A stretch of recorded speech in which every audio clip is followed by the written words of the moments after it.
안녕하세요, 여러분. 오늘도 부처님의 지혜를 함께 나누는 시간을 가져보겠습니다.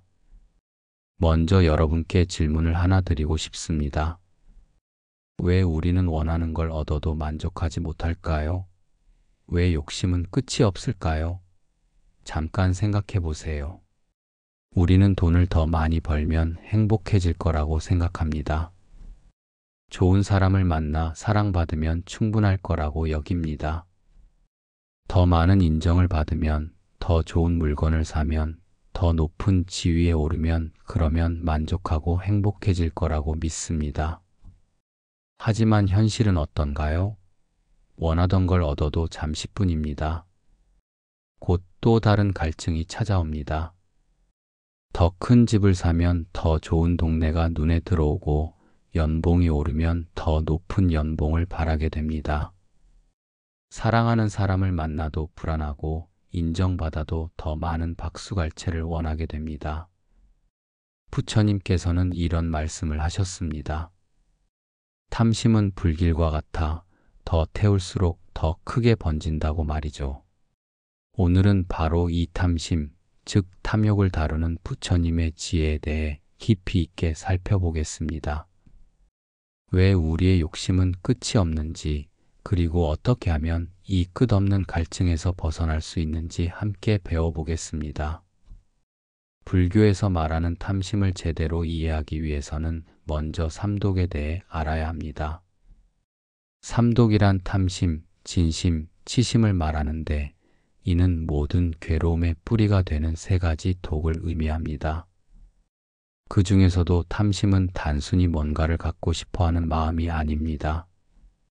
탐심의 본질은 끝없는 갈망입니다. 목표를 달성하면 만족할 거라고 생각하지만 실제로는 더 큰 목표가 눈앞에 나타나죠. 마치 지평선과 같습니다. 아무리 달려가도 지평선은 계속 멀어지기만 합니다. 불교 경전에는 악이라는 존재가 나옵니다. 목마른 귀신이라고 번역되는 이 아기들은 목이 바늘구멍처럼 가늘고 배는 거대합니다. 아무리 물을 마셔도 목구멍이 좁아서 배를 채울 수 없죠. 그래서 영원히 갈증에 시달립니다. 이것이 바로 탐심에 사로잡힌 우리의 모습입니다. 현대를 살아가는 우리를 보세요. 더 큰 집을 원하고 더 좋은 차를 원합니다. SNS에서는 더 많은 구독자, 더 많은 좋아요를 바랍니다. 하나를 얻으면 그 다음 것이 눈에 들어옵니다. 끝이 없습니다. 이 정도면 충분해라고 말할 수 있는 순간이 오지 않습니다. 왜일까요? 탐심의 본질이 바로 부족함이기 때문입니다. 탐심은 늘 우리에게 속삭입니다. 아직 부족해, 더 필요해, 더 가져야 해라고 말입니다. 그렇다면 이런 욕심이 우리에게 어떤 괴로움을 가져다 주는지 살펴볼까요? 탐심의 가장 큰 특징은 있을 때는 불안하고 없을 때는 고통스럽다는 점입니다. 역설적이지 않나요? 원하는 걸 가져도 괴롭고 갖지 못해도 괴로운 겁니다. 부처님께서는 이렇게 말씀하셨습니다. 탐하는 이는 늘 두려움에 시달리고 만족하는 이는 늘 평안하다고요. 구체적인 사례를 들어보겠습니다. 어떤 사람이 평생 돈을 모았다고 해봅시다. 통장에는 수십억이 쌓여 있습니다. 하지만 그는 행복하지 않습니다. 주식이 떨어지면 잠을 못 자고 사업이 어려워지면 전전긍긍합니다. 돈을 잃을까봐 늘 불안합니다. 더 많이 벌어야 한다는 강박에 시달립니다. 또 다른 예를 들어보겠습니다. 오랫동안 사랑하는 사람을 만나지 못하던 사람이 드디어 운명의 상대를 만났습니다. 행복할 것 같지요? 하지만 이제 새로운 괴로움이 시작됩니다. 상대방이 자신을 떠날까봐 불안하고 다른 사람에게 마음을 빼앗길까봐 질투합니다. 사랑을 얻었는데도 편안하지 못합니다. 이것이 바로 탐심이 주는 괴로움의 구조입니다. 얻기 전에는 갖지 못해서 괴롭고 얻은 후에는 잃을까봐 괴롭습니다. 더 깊이 들여다보면 탐심은 우리를 현재에서 벗어나게 만듭니다.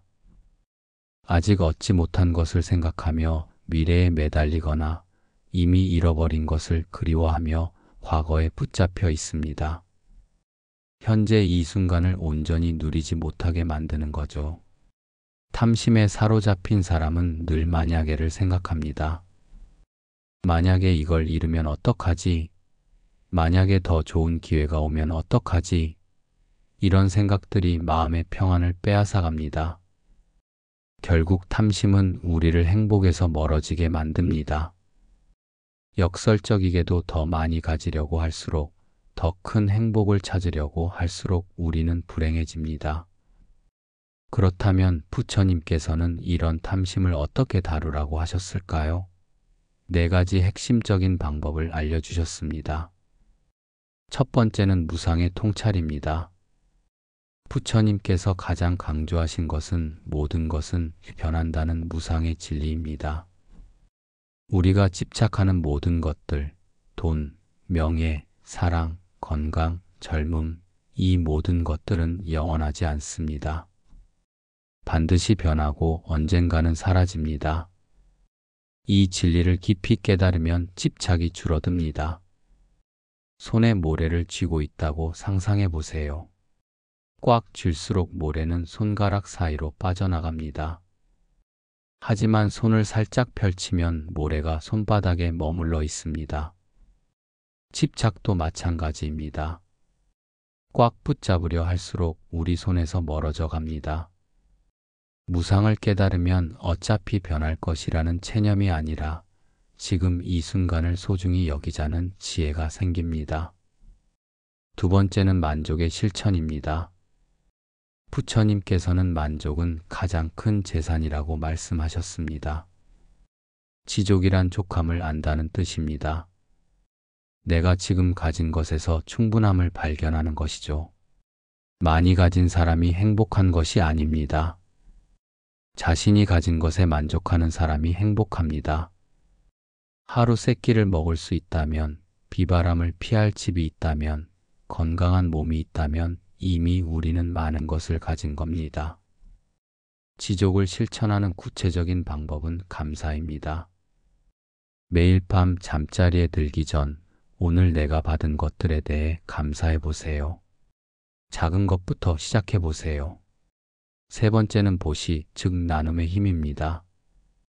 탐심을 줄이는 가장 직접적인 방법은 나누는 것입니다. 탐심은 받고 싶어하는 마음이고 보시는 주고 싶어하는 마음입니다. 정반대의 마음이죠. 나누는 연습을 하면 자연스럽게 탐심이 줄어듭니다. 꼭 큰 것을 나눌 필요는 없습니다. 지하철에서 자리를 양보하는 것, 친구에게 따뜻한 말 한마디 건네는 것, 길에서 만난 어려운 분에게 작은 도움을 주는 것, 이런 작은 나눔이 우리 마음을 바꿉니다. 실제로 경전에는 이런 이야기가 나옵니다.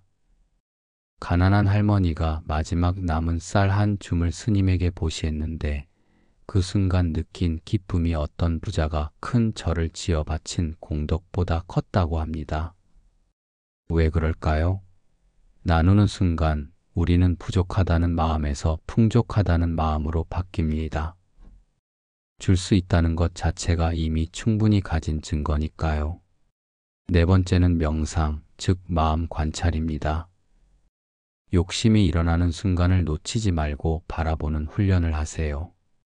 아, 지금 내가 저 옷을 갖고 싶어 하는구나. 지금 내가 인정받고 싶어서 안달이 나는구나 하고 알아차리는 겁니다. 그리고 자신에게 질문해 보세요. 나는 왜 이것을 원하고 있는가? 정말 필요해서인가요? 아니면 남들이 가져서 부러워서인가요? 불안함을 달래려고 하는 건가요? 욕심의 뿌리를 찾다 보면 대부분 두려움이 숨어 있습니다. 인정받지 못할까봐, 사랑받지 못할까봐, 뒤처질까봐 하는 두려움들이 욕심을 부추깁니다. 두려움을 직면하면 욕심이 줄어듭니다. 아, 내가 이걸 원하는 건 사실 불안해서였구나 하고 깨달으면 그 욕심이 한결 가벼워집니다. 그렇다면 욕심을 내려놓으면 어떤 일이 일어날까요? 먼저 마음의 평안이 찾아옵니다. 더 이상 없다고 느끼지 않습니다. 부족하다는 불안이 사라집니다. 지금 이 순간 내가 가진 것들이 얼마나 소중한지 보입니다. 경전에는 이런 이야기가 나옵니다. 부처님의 제자 중에 마하가섭이라는 분이 있었습니다. 그는 원래 큰 부자였는데 출가한 후에는 가장 낡은 옷을 입고 가장 간소한 생활을 했습니다. 사람들이 왜 그렇게 사시냐고 물으니 이렇게 답했습니다. 욕심을 내려놓으니 온 세상이 내 것이 되었다고 말입니다. 현대적으로 표현하면 미니멀리즘과 비슷합니다. 많은 현대인들이 물건을 줄이고 단순한 삶을 추구하면서 오히려 더 행복해졌다고 합니다. 욕심이 줄어들면 비교하지 않게 됩니다. 현재에 집중할 수 있습니다. 인간관계가 편안해집니다. 스트레스가 줄어듭니다. 진정한 자유를 느낍니다.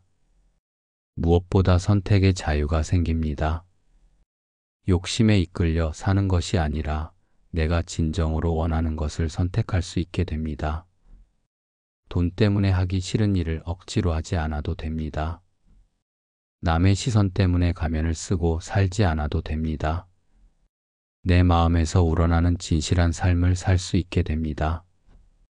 오늘 우리가 함께 나눈 이야기를 다시 한번 정리해 보겠습니다. 탐심은 얻어도 괴롭고 못 얻어도 괴롭습니다. 하지만 내려놓으면 평안이 옵니다. 부처님께서 깨달으신 이 진리는 지금도 유효합니다. 아니, 물질이 넘쳐나는 현대에 더욱 절실한 가르침일지도 모릅니다. 무상을 깨닫고 만족하는 법을 배우고 나누는 기쁨을 알고 자신의 마음을 관찰하는 것. 이 네 가지만 실천해도 우리 삶은 훨씬 가벼워질 것입니다. 마지막으로 여러분께 질문을 드리고 싶습니다. 지금 당신이 붙잡고 있는 욕심 하나 내려놓을 수 있다면 얼마나 가벼워질까요? 꼭 큰 것이 아니어도 됩니다. 작은 집착 하나를 내려놓는 것부터 시작해 보세요. 그 작은 변화가 여러분의 인생을 바꿀 것입니다. 오늘 이 말씀이 여러분의 마음에 하나의 등불이 되기를 바랍니다. 어둡고 힘든 순간에 길을 비춰주는 지혜의 빛이 되기를 진심으로 기원합니다. 감사합니다. 다음 시간에 또 만나 뵙겠습니다.